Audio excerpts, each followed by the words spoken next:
Hello friends, जैसा कि आप सबको पता है कि पीएससीएल कंपनी में बहुत सारे लोगों का पैसा फंसा हुआ है। सरकार द्वारा पीएससीएल कंपनी पर समय पर टैक्स का भुगतान न करने का आरोप लगाते हुए उनके सारे खाते सीज कर दिए गए थे और अब पीएससीएल कंपनी से रिलेटेड नई अपडेट आई है। सरकार ने लोगों को उनका फंसा पैसा लौटाने के लिए ऑफलाइन एप्लीकेशन फॉर्म भरने का आग्रह जनता से किया है। बहुत सारे लोग फॉर्म कहाँ से लेना है, कैसे फिल करना है, इसको लेकर काफी परेशान है। दोस्तों, बता दूं कि हमारा खुद का पैसा भी पीएससीएल कंपनी में फंसा हुआ है। मैंने कल खुद भी अपना लघु सचिवालय में जाकर फॉर्म सबमिट कराया है और अब आप सबकी मदद करने की सोची है। इसलिए मैं ये वीडियो आपके लिए बना रही हूँ ताकि आपकी थोड़ी मदद हो सके।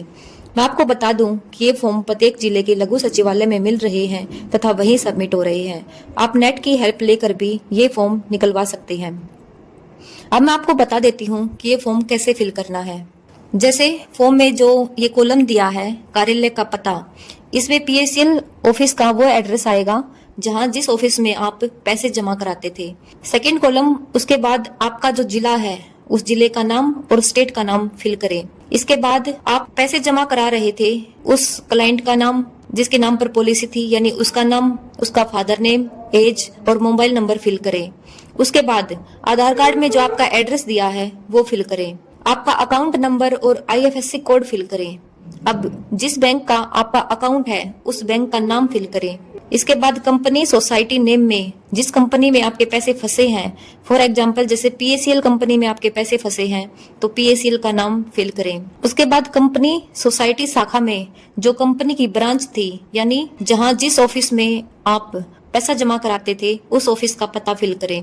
आपको बता दूं कि मेन ऑफिस यानी पीएससीएल का मेन ऑफिस तथा जो डिस्ट्रिक्ट वाइज जो ऑफिस थे, ये सब दोनों का एड्रेस आपके बॉन्ड में दिया हुआ है।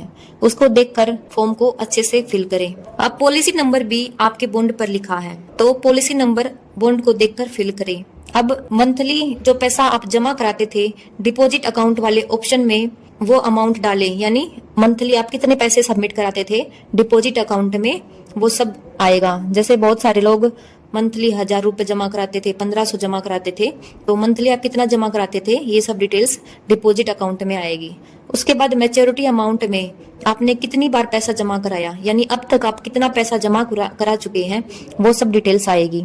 या फिर जैसे टोटल कितनी मंथली रिसिप्ट हुई आपकी, जैसे 49 टाइम आपने मंथली पैसा जमा कराया तो 49 भी डाल सकते हैं, या फिर टोटल अमाउंट आप अब तक कितना जमा करा चुके हैं वो सब भी डाल सकते हैं। उसके बाद पॉलिसी डेट, यानी आपने ये पॉलिसी कब स्टार्ट की वो डेट डालें और ये पॉलिसी कब एक्सपायर होनी थी, मैच्योरिटी डेट में वो एक्सपायर डेट वाली पॉलिसी डालें। ये सब डिटेल्स भी बॉन्ड में दी हुई है। लास्ट में कॉलम में जो लिखा है कि अपनी मेहनत की रकम, इस कॉलम में आपने अभी तक कितना पैसा जमा कराया है वो डिटेल्स डालें।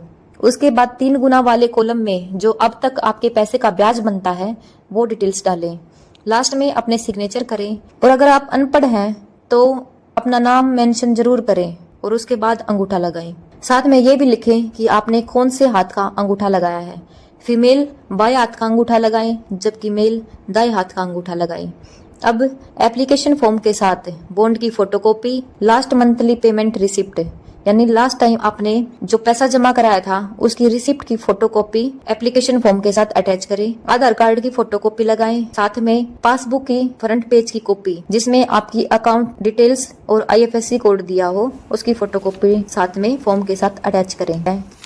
यहाँ ध्यान देने वाली बात ये भी है कि बहुत सारे लोग ऐसे भी हैं जिनकी एफडी थी या फिर वो मंथली स्कीम में पैसा जमा कराते थे और उनका बॉन्ड सबमिट हो गया था और अगले ही महीने उन्हें पैसा मिलने वाला था, लेकिन पैसा मिलने से पहले ही सरकार द्वारा कंपनी पर केस कर दिया गया और उनके सारे खाते सीज कर दिए गए, जिसके कारण कंपनी जनता को कोई भुगतान नहीं कर पाई।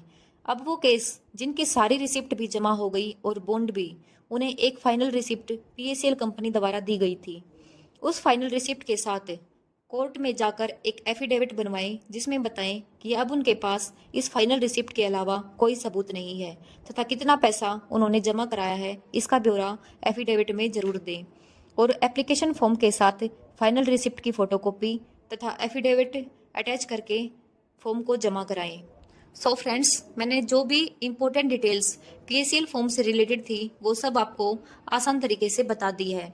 इसलिए अब अगर आपको मेरी मेहनत पसंद आई है और इस पीएसएल से रिलेटेड जो भी खबर आप फिर से पाना चाहते हैं तो मेरे चैनल को लाइक एंड सब्सक्राइब जरूर करें ताकि पीएसएल से रिलेटेड सारी खबर आप तक सही समय पर पहुंच सके और जितनी जल्दी हो सके इस फॉर्म को फिल करके लघु सचिवालय में सबमिट करा दें। Thank you.